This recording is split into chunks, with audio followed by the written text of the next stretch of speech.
Hi, sir. Good morning. Ay, good afternoon. Sir, earlier, around 10 a.m., you were in a meeting and nagkaroon po tayo ng Ongoing ba? paglindol. Yes, ongoing Yes, meeting. so- Nagkaroon po ng paglindol. Sir, kumusta po kayo after that? Okay lang, okay lang. Nag-evacuate dito sa building, nung nag-adjourn kami, tapos na naman yung aftershocks ng lindol. Understand, epicenter, Mindoro.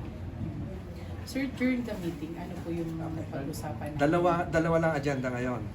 Yung unang agenda na approve na, yung panawagan sa NEA na tumugon sa tripartism. Kasi 10 taon na itong usaping ito ng National Electrification Administration ay may mga reklamo at nakausap na namin sila na sila naman ay tutugon. So nag-issue ng itong nagmi-meeting ngayon ay yung National Tripartite Industrial Labor Council, Industrial Peace Labor Council. So ito yung NTIPC, pinakamataas to.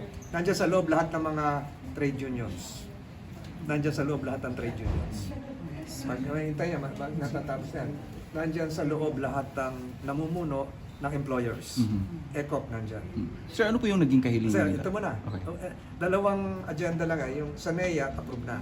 Magkakaroon ng electric electric cooperatives tripartite council. Ang pangalawa, itong dinidiscuss ngayon na patapos na kami, magkakasundo ang employers, manggagawa, na manawagan sa husgado na i-lift ang temporary restraining order ng branch 152. Yun. How about sa end po ng DOLE? Ano naman po yung na-discuss nyo sa kanila na gagawin nyo naman? Kasama kami doon sa tripartite system tripartite system. So kasama kami doon sa sumusuporta at lalagda. So lalabas to ngayon. This is a breakthrough. This just happened today. Nagkasama ang employers at employee, nagkasundo. Andiyan lahat ng labor groups na manawagan, kasama ang employers, ang ECO, kasama ang DOLE, na i-lift ang temporary restraining order.